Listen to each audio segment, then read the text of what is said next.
सभी देख रहे हैं मुद्दा आपके साथ। मैं हूं पूजा कविया गोमा। 3 मई को जातीय हिंसा भड़काने के बाद से मणिपुर में कम से कम 60 लोग मारे गए हैं और 231 लोग घायल हो गए हैं। कई लोगों को गंभीर चोटें भी आई हैं। लगभग 1700 घर जला दिए गए हैं। फंसे हुए लोगों को उनके संबंधित स्थानों पर पहुंचाने का काम भी शुरू हो चुका है। राज्य में हिंसा तो थम गई, लेकिन तनाव अब भी जारी है। वहीं हिंसा मामले को लेकर सोमवार को सुप्रीम कोर्ट में सुनवाई हुई। इस दौरान कोर्ट ने हाई कोर्ट के निर्देश पर हैरानी जाहिर की। सुप्रीम कोर्ट ने कहा कि मणिपुर हाई कोर्ट के पास राज्य सरकार को अनुसूचित जनजाति सूची के लिए जनजाति का सिफारिश करने का निर्देश देने का अधिकार नहीं है। अब इस मामले पर सुप्रीम कोर्ट अगली सुनवाई 17 मई को करेगा। उधर मणिपुर हिंसा पर सियासत अब भी जारी है।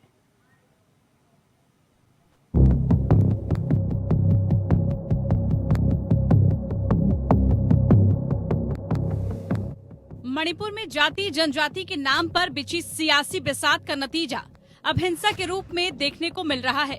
मणिपुर में आदिवासियों और बहुसंख्यक मैतेई समुदाय के बीच भड़की हिंसा में अब तक 60 से ज्यादा लोगों की मौत हो गई है। मैतेई समुदाय को अनुसूचित जनजाति यानी एसटी श्रेणी में शामिल करने को लेकर मणिपुर में हुई हिंसा पर मुख्यमंत्री एन बीरेन सिंह ने मीडिया से बातचीत में रेस्क्यू ऑपरेशन से लेकर राज्य में हुई नुकसान के बारे में जानकारी दी है। उन्होंने बताया 3 मई की दुर्भाग्यपूर्ण घटना में लगभग 60 निर्दोष लोगों की जान गई है और 231 लोग घायल हुए हैं। कई लोगों को गंभीर चोटें भी आई हैं। लगभग 1700 घर जलाए गए हैं। फंसे हुए लोगों को उनके संबंधित स्थानों पर पहुंचाने का काम शुरू हो चुका है। हम ये जो मई थार को हुई घटना को सबसे अनफॉर्चुनेट हम लेते हैं और इसी घटना में जो जान गई है, एज पर the available report as of now around 60 सब इनोसेंट है और इंजूर हुआ है अराउंड 231 पीपल। सीरियस है, माइनर है और घर उड़ चढ़ा है। Around 1700 houses were burn down. पूर्वोत्तर राज्य मणिपुर में जारी हिंसा भले ही थम गई है, लेकिन ये शांति तनावपूर्ण ही है। कई जिलों में सेना की बड़ी तैनाती है और फ्लैग मार्च किए गए हैं। मणिपुर में अब तक 20,000 फंसे हुए लोगों को निकाला जा चुका है। करीब 10,000 लोग अब भी फंसे हुए हैं। केंद्रीय गृह मंत्री अमित शाह घटना के दिन से लेकर अब तक स्थिति पर नजर बनाए हुए हैं। उन्होंने केंद्रीय बलों की कई कंपनियों को वहां भेजा हुआ है। इस बीच मणिपुर से करीब 2,500 लोगों ने बीते 3 दिनों में असम में शरण ली है। अधिकारियों के मुताबिक 300 लोग तो ऐसे हैं जिन्होंने मिजोरम में शरण ली है। असम के काछार जिले में 8 शेल्टर कैंप बनाए गए हैं। उधर हिंसाग्रस्त मणिपुर में फंसे दूसरे राज्यों के छात्रों को सुरक्षित वहां से निकालने के लिए संबंधित राज्यों की सरकारें एक्टिव हो गई हैं। मणिपुर और झारखंड के पश्चिमी सिंहभूम, पूर्वी सिंहभूम, बोकारो, धनबाद और रांची के 34 छात्रों की सुरक्षित वापसी मुख्यमंत्री हेमंत सोरेन के निर्देश पर की जा रही है। उत्तर प्रदेश के मुख्यमंत्री योगी आदित्यनाथ ने गृह विभाग को राज्य के उन छात्रों की मदद करने का निर्देश दिया है जो इस समय हिंसा प्रभावित मणिपुर में फंसे हुए हैं। वहीं भारतीय जनता पार्टी के विधायक डिगांगलुंग गंगमेई ने मणिपुर उच्च न्यायालय के उस आदेश को चुनौती देते हुए उच्चतम न्यायालय का दरवाजा खटखटाया, जिसमें मैतेई समुदाय को मणिपुर की जनजाति के रूप में अनुसूचित जनजाति का दर्जा देने के संबंध में आदेश दिया गया था। इस याचिका पर सुनवाई के दौरान सुप्रीम कोर्ट ने सोमवार को मौखिक रूप से टिप्पणी की कि मणिपुर हाई कोर्ट के पास राज्य सरकार को अनुसूचित जनजाति सूची के लिए जनजाति की सिफारिश करने का निर्देश देने का अधिकार नहीं है। देश की सर्वोच्च अदालत ने इस बात पर हैरानी जताई है कि हाई कोर्ट किसी समुदाय को जनजाति की लिस्ट में शामिल करने का आदेश कैसे दे सकता है। इसको लेकर कोर्ट ने अगली सुनवाई 17 मई को मुकर्रर की है। साथ ही चीफ जस्टिस की अध्यक्षता वाली बेंच ने हालात सामान्य करने के लिए सरकार की तरफ से उठाए जा रहे कदमों पर रिकॉर्ड भी लिया है। हिंसा के दौरान विस्थापित हुए लोगों के पुनर्वास के लिए सभी आवश्यक कदम उठाने का आदेश देते हुए राहत शिविरों में रह रहे लोगों को सुविधा और मेडिकल सहायता देने का निर्देश भी दिया गया है। उधर मणिपुर हिंसा पर सियासत भी जारी है। विपक्ष मणिपुर की बीजेपी सरकार पर हमलावर है। कांग्रेस के वरिष्ठ नेता शशि थरूर ने कहा कि भाजपा को सत्ता में लाने के 1 साल बाद ही मणिपुर के मतदाता घोर विश्वासघात महसूस कर रहे हैं। इस दौरान उन्होंने मणिपुर में राष्ट्रपति शासन लगाने की भी मांग की है। वहीं बीजेपी ने विपक्ष पर पलटवार किया है। बता दें कि मणिपुर में पिछले हफ्ते आदिवासी और बहुसंख्यक मैतेई समुदाय के सदस्यों के बीच हिंसक झड़प हुई थी, जिसमें अब तक हजारों लोग विस्थापित किए जा चुके हैं और कम से कम 60 लोग मारे गए हैं। दरअसल मणिपुर हाईकोर्ट ने 19 अप्रैल को एक फैसला दिया था, जिसमें राज्य सरकार से कहा गया था कि मैतेई समुदाय को एसटी का दर्जा देने पर विचार करे। इसके बाद राज्य के आदिवासी समुदाय के लोग भड़क उठे। इसी के विरोध में all tribal students union of Manipur ने एक मार्च निकाला था। इस दौरान हिंसा भड़क गई और फिर पूरे राज्य में हालात बिगड़ते चले गए। हिंसा के बाद न सिर्फ राज्य बल्कि केंद्र सरकार पर भी सवाल उठ रहे हैं।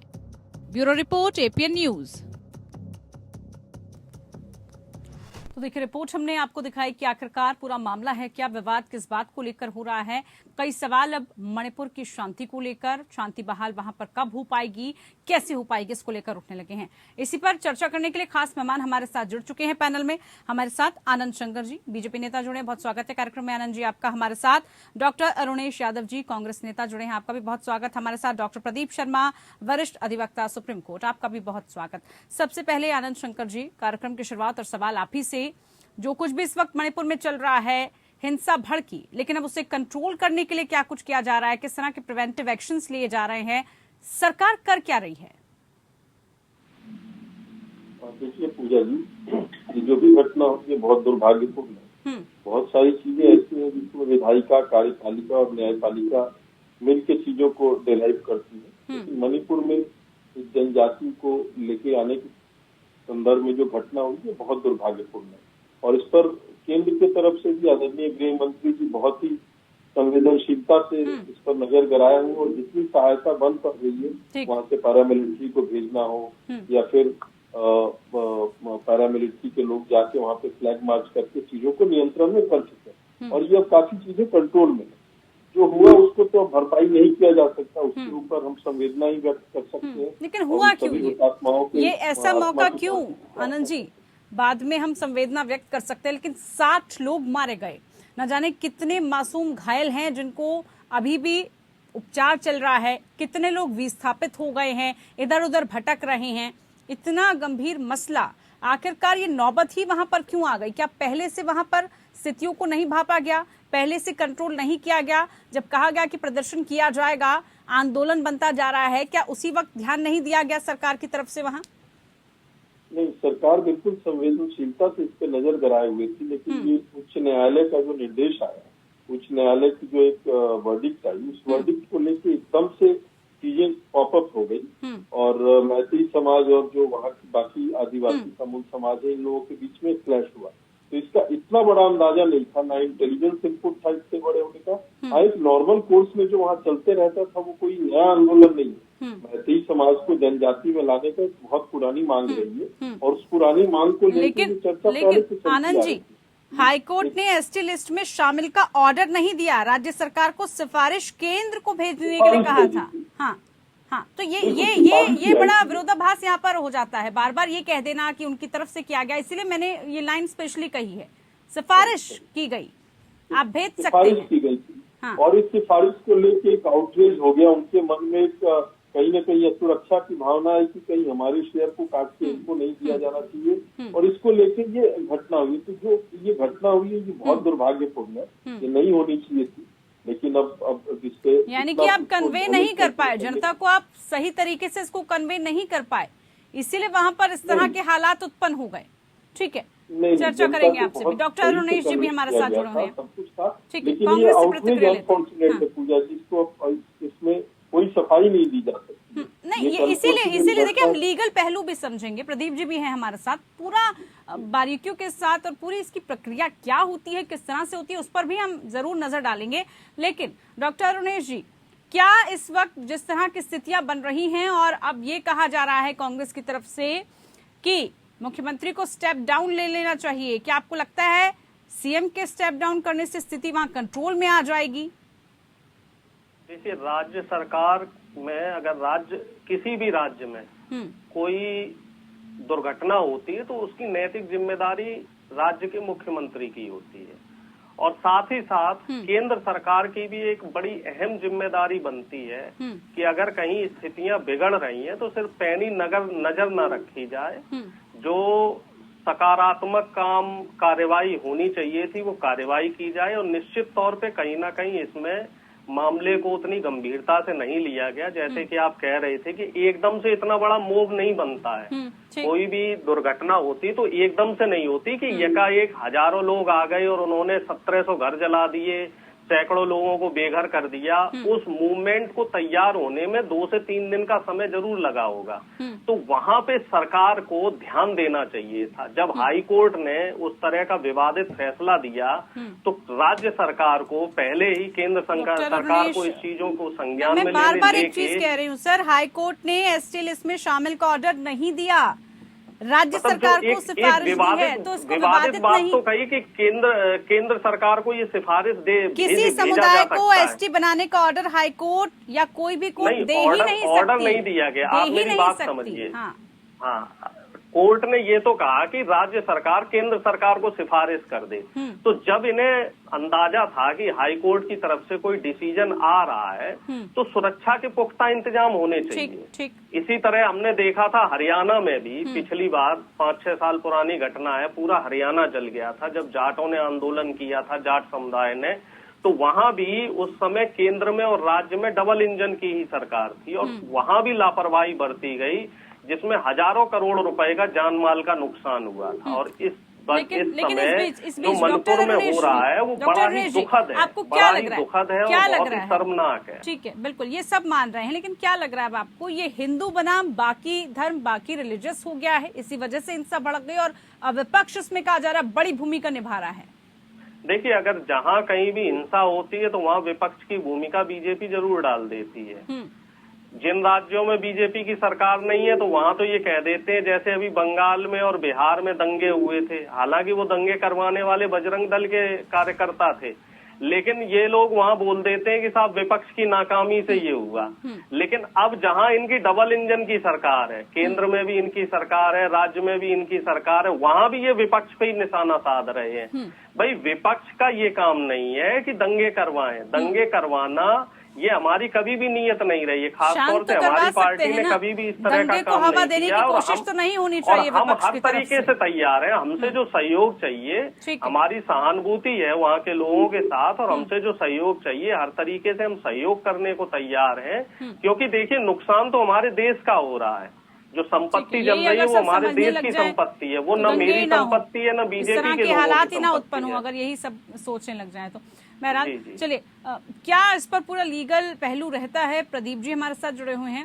डॉक्टर प्रदीप जी, अभी तक आपने सुना पॉलिटिकली क्या कुछ प्रतिक्रियाएं आई, अब जरा हम आपसे समझना चाहेंगे एससी घोषित करने की जो पूरी प्रक्रिया है वो क्या रहती है, और सबसे महत्वपूर्ण बात यहाँ पर यह है कि कोर्ट आखिरकार इसमें क्या रोल निभाता है, कोर्ट का रोल इसमें क्या है? क्योंकि बार बार ये कहा जा रहा है कि हाईकोर्ट की तरफ से कहा गया आदेश नहीं है, जबकि ऑर्डर नहीं है, वो क्या इस पर रोल रहता है? जी, सबसे पहले तो मैं आपको बता दूं कि ये जो ऑर्डर को था ये ठीक तरह से इंटरप्रिटेशन का प्रॉब्लम रहा है। ठीक से ये ऑर्डर इंटरप्रिटेशन किया ही नहीं गया। बिल्कुल। जब दंगा भड़का उस टाइम पे जो मैसेज था लोगों के बीच में या जो र्यूमर थी वो ये थी कि हाई कोर्ट ने ऐसा ऑर्डर दे दिया है। As a matter of fact ऐसा ऑर्डर हाई कोर्ट ने दिया ही नहीं था। हाई कोर्ट ने सिर्फ ये कहा था, क्योंकि हाई कोर्ट इस बारे में बड़ा अच्छे से जानता है कि स्टेट गवर्नमेंट के डोमेन में ये किसी भी जाति को, धर्म को डालने में, SC/ST की लिस्ट में डालने में उनका डोमेन में ही नहीं है, वो उससे बाहर है। बिल्कुल बिल्कुल। तो अल्टीमेटली हाई कोर्ट ने कहा था कि आप इस पर्टिकुलर जो मैथी ST को जिसको इंक्लूड करने के लिए कहा था कि आप रिकमेंड करें, रिकमेंडेशन कर सकते हैं। तो उसमें हाई कोर्ट ने ऐसा कोई गलत नहीं कहा। हालांकि सुप्रीम कोर्ट में अभी ये ऑर्डर भी चैलेंज हो गया है और सुप्रीम कोर्ट ने कॉग्निजेंस लिया है। सुप्रीम कोर्ट ने ये बोल दिया है कि हाई कोर्ट का जो ऑर्डर था वो गलत था।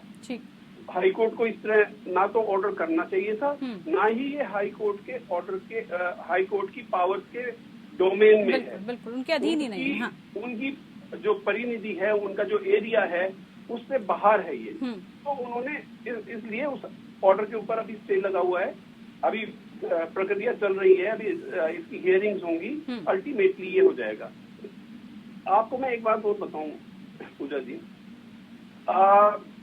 एक बहुत फेमस इसी जो इंक्लूजन ऑफ SC/ST है इन सम लिस्ट, कोई भी लिस्ट जब बनती है, सेंसस की लिस्ट बनती है, बहुत साल पहले भी महाराष्ट्र में ये एक मुद्दा उठा था कि किस जनजाति को आप SC/ST डिक्लेयर करेंगे जी।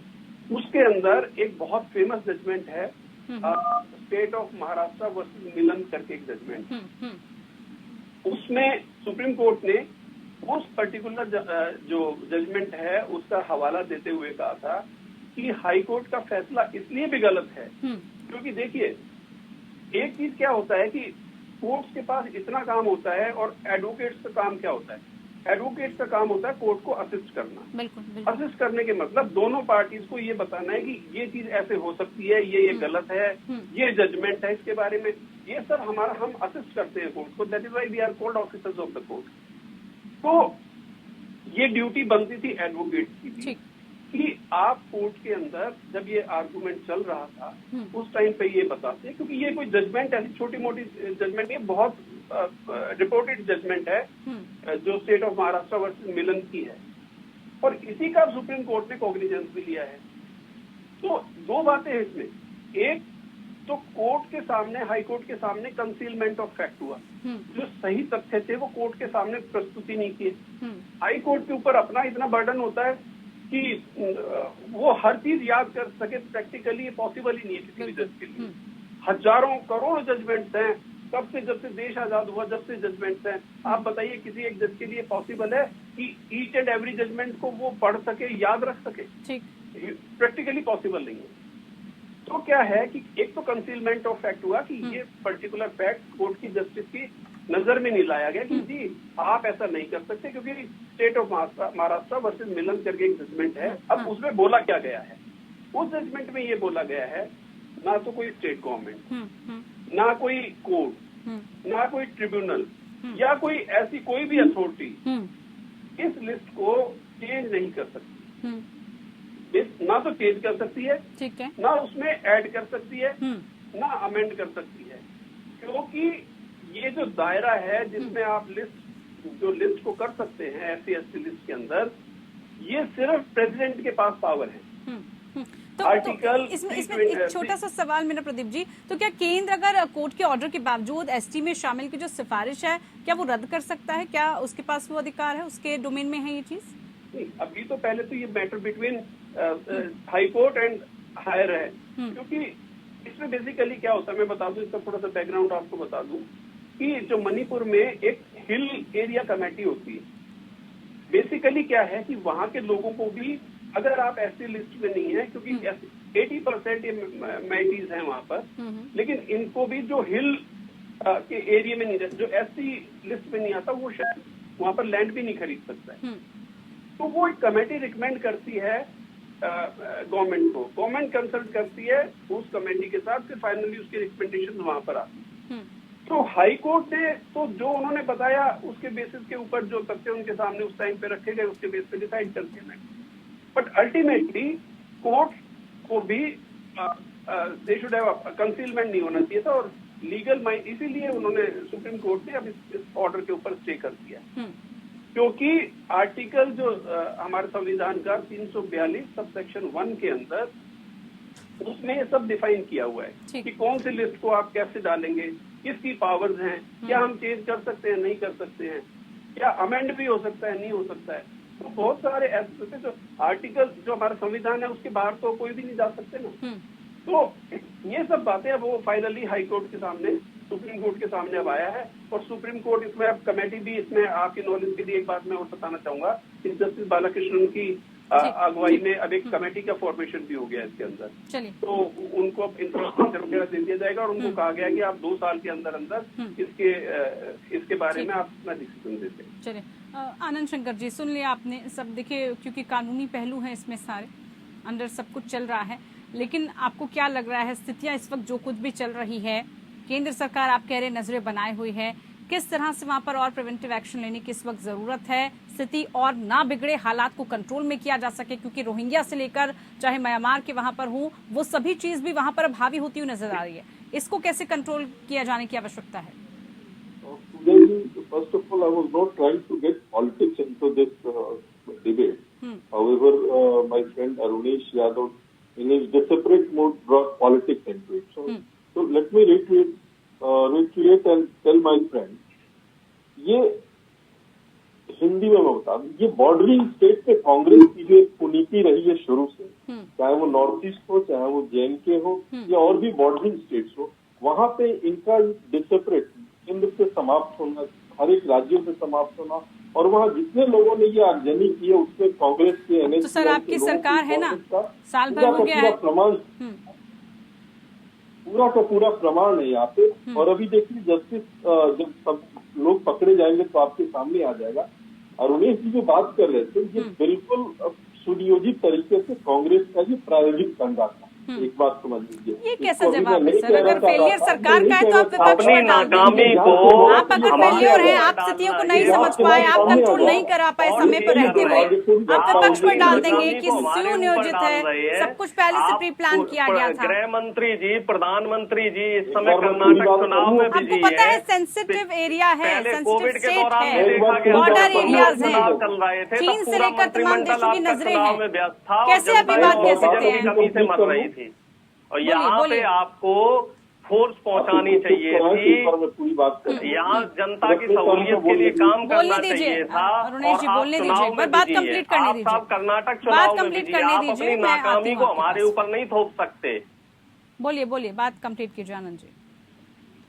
देखिए, ये जो दंगा हुआ है, ये बिल्कुल जैसा हमारे वकील साहब ने बड़ी विस्तार से लीगल पहलू पे सारी चीजें रखी, जो इन्होंने हिल एरिया कमेटी की बात की, वो वहाँ का एक बहुत ही मेजर रूट कॉज है जिसकी वजह से ये सारी चीजें हुई। बिल्कुल। हाईकोर्ट का जो भी चाहे वो निर्देश हुआ या उसके लिए उन्होंने अपना एक सुझाव दिया, ये अनफॉर्चुनेट था, लेकिन हम लोगों की हैसियत नहीं है कि हाईकोर्ट पे ये टीका टिप्पणी कर सकते। सुप्रीम कोर्ट ने इसको कॉग्निजेंस में लिया और सुप्रीम कोर्ट इसको देख रहा है, लेकिन कांग्रेस की जो पूरे देश से विलुप्त होने की जो तृष्णा जगी है कि कैसे में खत्म हम लोग होते जा रहे हैं, तो इसमें इन लोगों ने they added fuel into that fire and that was blown out of proportion by none other than my friend Arunesh party, Congress party. बहुत बढ़िया।